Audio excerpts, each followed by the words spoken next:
देख रहे हैं सरयू टीवी न्यूज और आपके साथ मैं हूं सौरभ दुबे। इस वक्त हम अयोध्या में मौजूद हैं और यहीं पर योगी आदित्यनाथ की कैबिनेट बैठक हुई। कैबिनेट बैठक के बाद योगी आदित्यनाथ ने प्रेस ब्रीफिंग के दौरान क्या कुछ कहा, आइए आपको हम दिखाते हैं।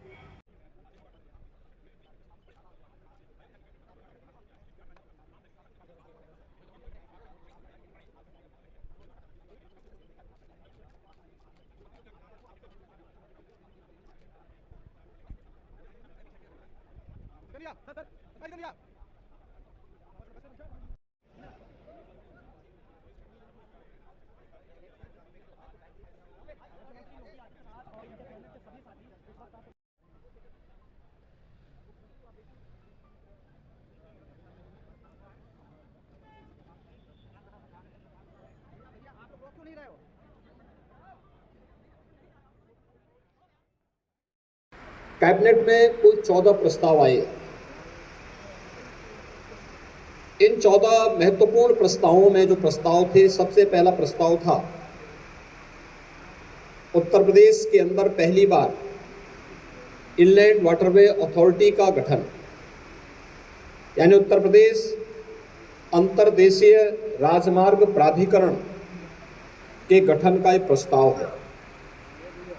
हम सब जानते हैं कि उत्तर प्रदेश के बारे में ये कहा जाता था कि उत्तर प्रदेश एक लैंडलॉक्ड स्टेट है। दुनिया के अंदर भी और देश के अंदर भी उन देशों ने प्रगति की जिनके पास जितना बेहतर जल मार्ग है। देश के अंदर भी वे राज्य आगे बढ़ गए थे क्योंकि उनके पास एक्सपोर्ट की सस्ती सुविधा थी, जिनके पास जल मार्ग था। हम सब आभारी हैं प्रधानमंत्री मोदी जी के कि उन्होंने देश का पहला इनलैंड वाटरवे वाराणसी से हल्दिया के बीच में प्रारंभ किया और आज सफलतापूर्वक संचालित हो रहा है। पिछली बार हम लोगों ने देखा था कि 13 जनवरी को दुनिया का सबसे लंबा क्रूज वाराणसी से डिब्रूगढ़ के बीच में भी प्रधानमंत्री जी ने फ्लैग ऑफ किया था। Inland waterway authority Uttar Pradesh में जल यातायात को बढ़ावा देने, इसके माध्यम से वाटर स्पोर्ट्स की एक्टिविटीज को भी तेजी के साथ आगे बढ़ाने, पर्यटन की सुविधाओं में बढ़ोतरी करने के साथ साथ उत्तर प्रदेश को एक्सपोर्ट के एक हब के रूप में, क्योंकि देश के अंदर सबसे अच्छी कृषि और सबसे अच्छा जल संसाधन उत्तर प्रदेश के पास है और अयोध्या इस देश से बहुत महत्वपूर्ण है, क्योंकि अयोध्या कहते हैं आज से 2000 वर्ष पहले अयोध्या की राजकुमारी जल मार्ग से साउथ कोरिया गई थी और कोरिया के राजकुमार से विवाह बंधन में जुड़ करके वहाँ के आज एक महत्वपूर्ण राजवंश की परंपरा अपने आप को कोरियावासी भावनात्मक रूप से अयोध्या के साथ जुड़ते हैं। बल्कि इसी रामकथा पार्क के बगल में क्वीन हो पार्क के निर्माण का कार्य कोरिया और उत्तर प्रदेश सरकार मिलकर के संपन्न भी कर रही है।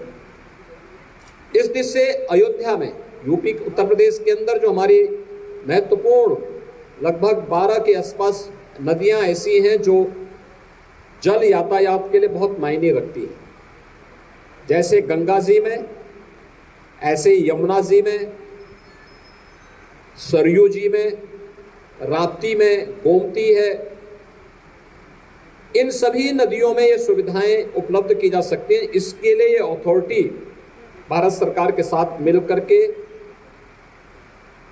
कार्य करेगी और उत्तर प्रदेश को अपने परंपरागत उत्पाद को या उत्तर प्रदेश के जो कृषि प्रोडक्ट है इसको भी दुनिया के मार्केट में पहुंचाने के लिए, इसको निर्यात करने के लिए एक सुविधा विकसित होगी। जिससे आज इसकी अथॉरिटी के गठन की प्रक्रिया राज्य स्तर पर भी हम लोगों ने करने का निर्णय लिया और इस कार्यक्रम को आगे बढ़ाएंगे। दूसरा, अयोध्या धाम की दिशा है।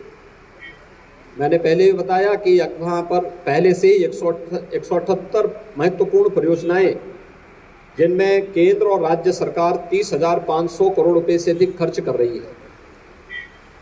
इन परियोजनाओं के साथ साथ आने वाले समय में यहाँ आने वाले श्री राम जन्मभूमि में भगवान रामलला के भव्य मंदिर निर्माण के उपरांत रामलला के मंदिर में विराजमान होने के बाद श्रद्धालुओं और पर्यटकों की जो भारी संख्या यहाँ पर आने जा रही है, उसको ध्यान में रखते हुए यहाँ पर श्री अयोध्या धाम तीर्थ विकास परिषद के गठन का भी एक प्रस्ताव रखा गया है और इसको हमारी कैबिनेट ने पास किया है। यहाँ के पर्व, यहाँ के त्यौहार, यहाँ की व्यवस्था को और अच्छे ढंग से कोऑर्डिनेट करते हुए स्थानीय स्तर पर, राज्य स्तर पर, केंद्र सरकार के सहयोग से और अन्य विभिन्न धर्मार्थ संस्थाओं के सहयोग से इसे कैसे हम आगे बढ़ा सकते हैं, इसके लिए इस प्रस्ताव को भी हम लोगों ने पास किया है। इसके साथ ही मां पाटेश्वरी धाम देवीपाटन धाम तीर्थ विकास परिषद के गठन की भी प्रक्रिया प्रारंभ आज यहाँ पर उसको भी पास किया है, क्योंकि वह एक महत्वपूर्ण तीर्थ है और नेपाल से जुड़े हुए श्रद्धालुओं की यात्राएं नवरात्रि के दौरान, खासतौर पर बासंतीय नवरात्रि के अवसर पर वहाँ पर एक यात्रा नेपाल से विशेष रूप से आती है। उस दिशा से भी इस धाम के विकास, उसके समग्र विकास की दिशा से इसकी व्यवस्था की गई है। तीसरा, सुख तीर्थ विकास परिषद। हम सब जानते हैं श्रीमद् भागवत महापुराण की पहली कथा सुख तीर्थ में हुई थी। मुजफ्फरनगर जनपद में पवित्र तीर्थ है और जहाँ पे राजा परीक्षित को सुखदेव ऋषि ने पहली भागवत की कथा वहाँ पे सुनाई थी और जिसके कारण उन्हें मोक्ष प्राप्त हुआ था। उसे एक तीर्थ विकास परिषद के रूप में विकसित करने के लिए हमारी सरकार ने वहाँ पे गंगा की एक धारा को लाने में सफलता प्राप्त की है।